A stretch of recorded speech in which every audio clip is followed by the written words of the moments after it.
Hello everyone, I am Sapna. In this video, we will discuss about the waterfall model or linear sequential model और classic life cycle model. ये तीनों भी नाम से उसको जाना जाता है waterfall model को. So, let's start.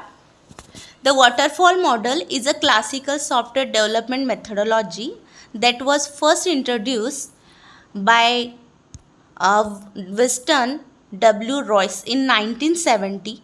It is a linear and sequential approach to development of software. It means waterfall model is the simplest process model proposed by Royce. It consists of all the phases of SDLC. Phases organized in a linear order. That's why it is called linear sequential model.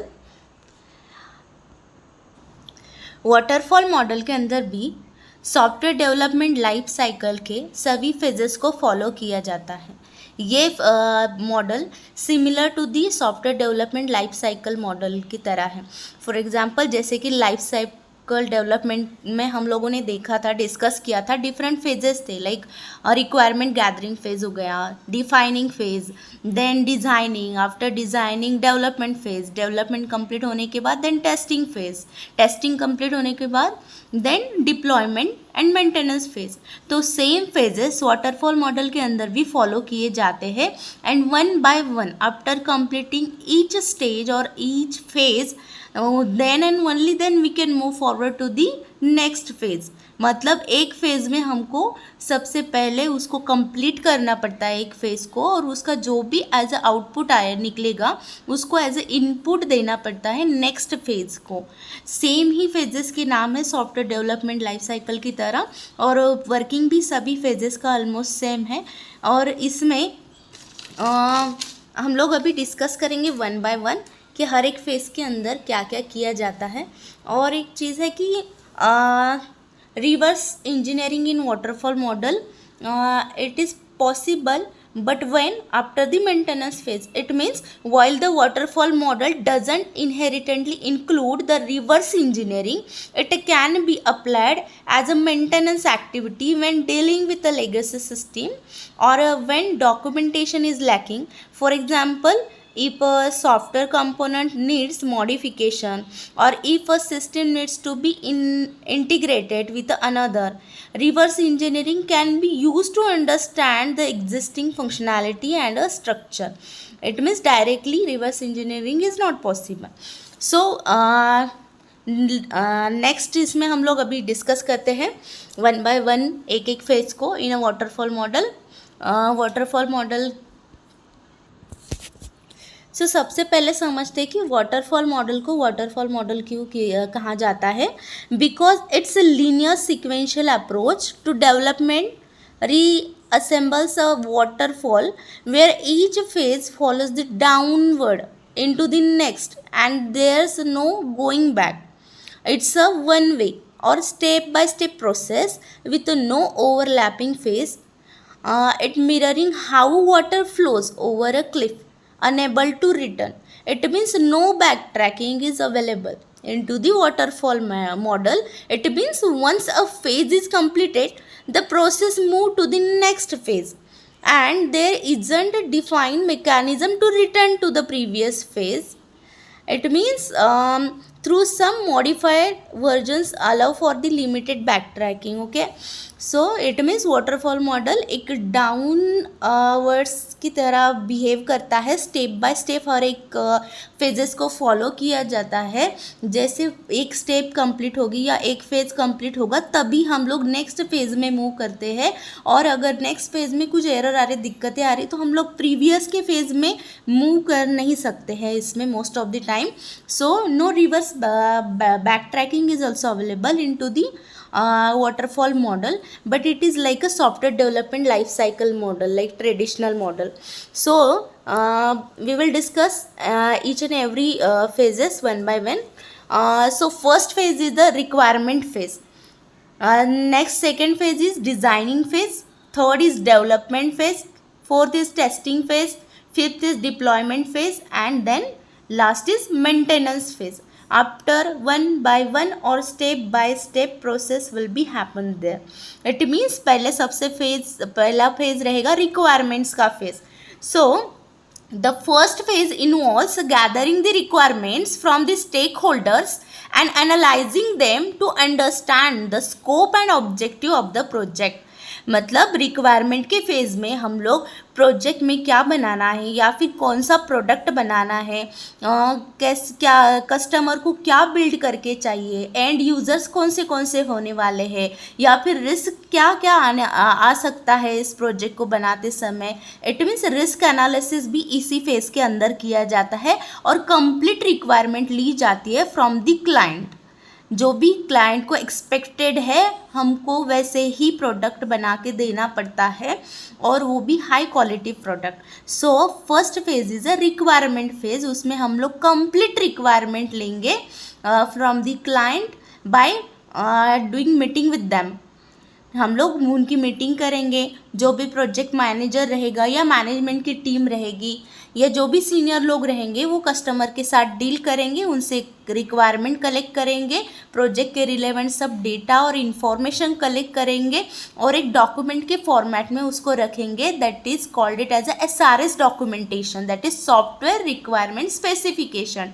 तो ये documentation developer को भी दिया जाता है और customer को भी रिव्यू करने को बोला जाता है, सो दैट दोनों को भी एक्चुअल में पता होना चाहिए कि क्या रिक्वायरमेंट है, क्या एग्जैक्टली बनाना है. जो कस्टमर ने बताया वो डेवलपर को अंडरस्टैंड करने के लिए उसको SRS डॉक्यूमेंटेशन दिखाया जाता है. इट मीन्स जैसे ही हमारी रिक्वायरमेंट कंप्लीट हो जाएगी तो हम लोग नेक्स्ट फेज में मूव करते हैं, that is a designing phase. So once the requirements are understood, the design phase begins. This involves creating a detailed design documents that outlines the software architecture, user interface and system components through a different diagrams. like यहाँ पर data flow diagram या फिर entity relationship diagram, ER diagram हो गया.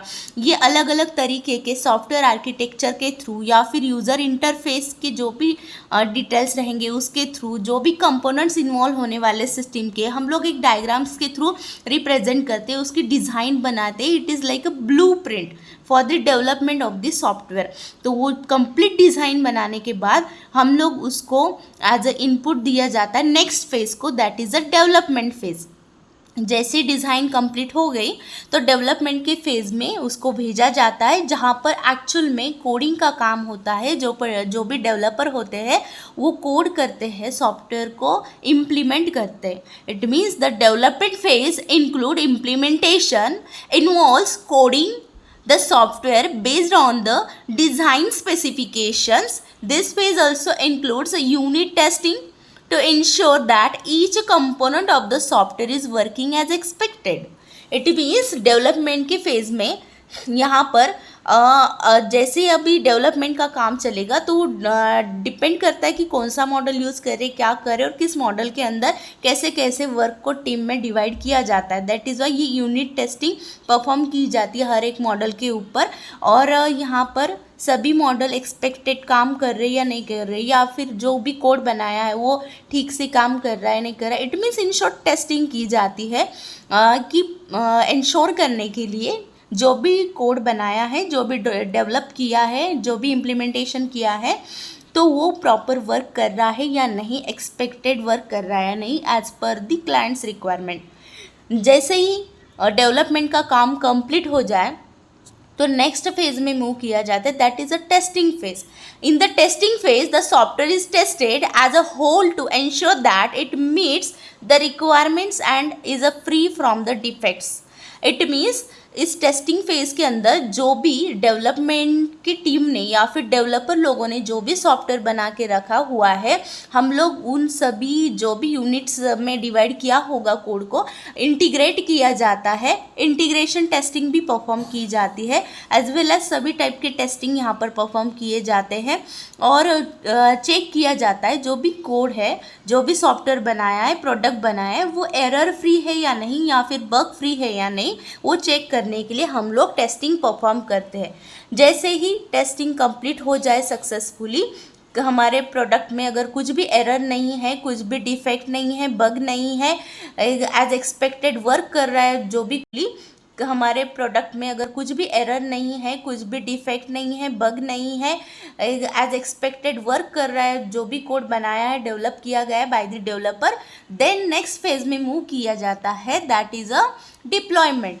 मतलब once the software has been tested and approved और certified, it is deploy to the production environment. मतलब यहाँ पर डिस्ट्रीब्यूट किया जाता है प्रोडक्ट को लोगों को यूज़ करने के लिए, यूज़र्स को यूज़ करने के लिए। जैसे ही लोगों को यूज़ करने को मिल जाएगा वो प्रोडक्ट या फिर जो भी आपने सॉफ्टवेयर बनाया हुआ है, तो तब कुछ अगर प्रॉब्लम्स आई, एरर्स आए या फिर जो भी इश्यूज क्रिएट हो रहे हैं, तो उस टाइम पर उसको हैंडल करने के लिए एक मेंटेनेंस की टीम रहती है। That is the next phase is nothing but the maintenance phase. मतलब जो भी इश्यूज अराइजेस होंगे, जब भी कोई कस्टमर उसको यूज़ कर रहा है, प्रोडक्ट को यूज़ कर रहा है, तो उस इशू को सॉल्व करने के लिए मेंटेनेंस की टीम रहती है। उनका यूज़र्स का फीडबैक बार बार लिया जाता है और उसके बेसिस पर प्रॉब्लम या इशू तो सॉल्व करेंगे ही, लेकिन हो सकता है समटाइम्स कुछ न्यू फीचर्स भी ऐड कर सकते हैं, कुछ इम्प्रूवमेंट करते हैं, कुछ नए नए वर्जन्स भी लाते हैं सॉफ्टवेयर डेवलपमेंट के, मतलब उसी प्रोडक्ट के। तो ये सभी काम मेंटेनेंस के टीम में किए जाते हैं। मतलब एक बार सॉफ्टवेयर डिस्ट्रीब्यूट कर दिया, लॉन्च कर दिया, यूजर्स ने यूज़ करना स्टार्ट कर दिया, उनके फीडबैक के ऊपर, उनके रिव्यू के बेसिस पर मेंटेनेंस टीम काम करती है और वो सभी एरर्स या कुछ भी इशू आए तो वो फिक्स करने का काम करती है। और जैसे ही वो सभी चीज़ें फिक्स हो जाए या फिर नया वर्जन्स कुछ अपडेट करना है या कुछ नए नए फीचर्स के साथ फिर से उस सॉफ्टवेयर को लॉन्च करना है, तो यही सेम प्रोसेस फिर रिपीट किया जाता है। Again taking the requirement, then defining that requirement properly, organizing that requirement properly, then give that output to the next phase, that is the designing phase as an input। and जैसे ही designing में complete हो जाएगी, blueprint बन के ready हो जाएगा हमारे software का, थ्रू आर्किटेक्चरल डिज़ाइन और थ्रू सम डायग्राम्स रिप्रेजेंट किया जाता है उसमें, तो वो सभी चीज़ें यूज़फुल रहती है डेवलपर के लिए। तो नेक्स्ट फेज़ में भेजा जाता है, दैट इज़ अ डेवलपमेंट का फेज़। फिर डेवलपमेंट होने के बाद टेस्टिंग के फेज़ में भेजा जाता है। जैसे सक्सेसफुल टेस्टिंग हो जाती है तो तब उसको नेक्स्ट फेज़ में भेजा जाता है, दैट इज़ डिप्लॉयमेंट फेज़, जहाँ पर एक्चुअल में लोगों को यूज़ करने के लिए उस प्रोडक्ट को भेजा जाता है। और जैसे ही लोग यूज़ करना स्टार्ट करें, उसका केयर करने के लिए उस प्रोडक्ट का मेंटेनेंस टीम रहती है। So it is a maintenance phase. So next slide में हम लोग डिस्कस करते हैं when to use a waterfall model. हमें कब वाटरफॉल मॉडल यूज़ करना चाहिए। There are some different points are there. Requirements are very well known and clear and fix requirements. जब भी आपके पास अगर क्लियर रिक्वायरमेंट है, कंप्लीट रिक्वायरमेंट अवेलेबल है कोई भी प्रोडक्ट की, only then you can use this waterfall model. And also product definition is stable. मतलब आपको कुछ ऐसा प्रोडक्ट बनाना है, कोई ऐसा सॉफ्टवेयर बनाना है जिसमें आपके पास रिक्वायरमेंट आपको क्लियरली पता है, कुछ भी उसमें कन्फ्यूजन नहीं है, और क्या एक्चुअल में बनाना है आपको वो सब कुछ ऑब्जेक्टिव, सब कुछ डिटेल्स में पता है, तब आप लोग वाटरफॉल मॉडल यूज़ कर सकते हैं। या फिर जब टेक्नोलॉजी आपको अच्छे से अंडरस्टूड हो चुकी है कि कौन सा टेक्नोलॉजी में उसको इम्प्लीमेंट करना है, किस चीज़ में इजी है, तो तब भी आप वाटरफॉल मॉडल यूज़ कर सकते हैं। There are no any ambiguous requirements, sample resources are available, project is short. मतलब छोटे प्रोजेक्ट के लिए जहाँ पर रिक्वायरमेंट क्लियर कट अवेलेबल है, टेक्नोलॉजी अच्छे से समझ के ली हुई है, प्रोडक्शन या फिर ऑब्जेक्टिव जो भी है उस प्रोडक्ट का वो भी अच्छे से समझ के लिया हुआ है, कस्टमर को कुछ भी कन्फ्यूजन नहीं है कि उसको क्या चाहिए, इवन डेवलपर को भी कम्प्लीटली अंडरस्टैंड हो गया है कि कस्टमर को एग्जैक्टली क्या चाहिए है। तो वो जैसे यहाँ पर इम्पॉर्टेंट फैक्टर है कि रिक्वायरमेंट अगर आपके पास क्लियर हो, फिक्स्ड हो, सब कुछ एकदम ओके हो, कंप्लीट हो, then you can use a waterfall model. And even short project के लिए भी वाटरफॉल मॉडल यूज़ कर सकते हैं। देन नेक्स्ट है advantages of waterfall model. It is the simplest model best for straight line development.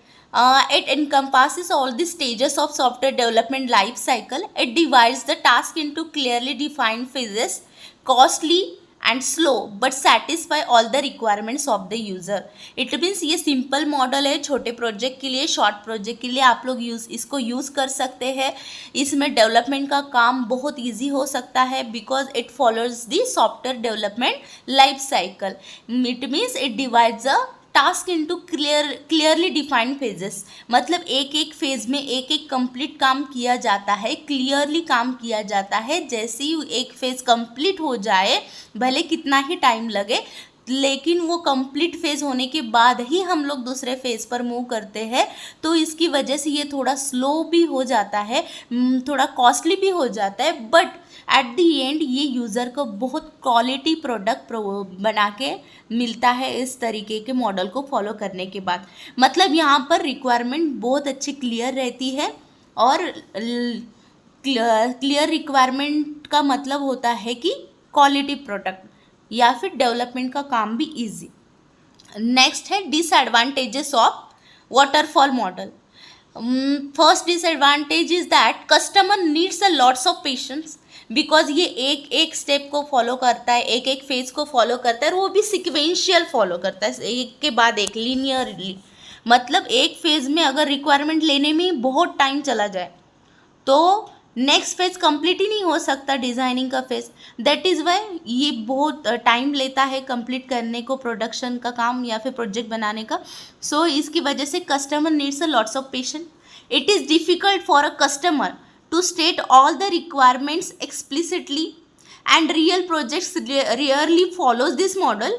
It is costly and slow, but some companies like automobile companies who makes cars or bike, they are using, because उस type के जो भी development का काम रहेगा वहाँ पर requirement already fixed रहती है, क्लियर रहती है, तो उसकी वजह से वो लोग इसको यूज़ करते वाटरफॉल मॉडल को. बट इन लेटेस्ट में ये बड़े बड़े प्रोजेक्ट के लिए it is not suitable.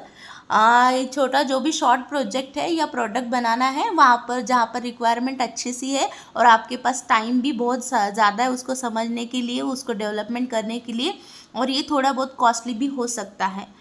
So I hope you understand waterfall model. इसमें हम लोगों ने डिफरेंट फेजेस के बारे में डिस्कशन किया है, उसके एडवांटेजेस, डिसएडवांटेजेस, एंड कब हमको वाटरफॉल मॉडल यूज़ करना चाहिए वो हम लोगों ने देखा हुआ है. आई hope you understand. Thank you so much.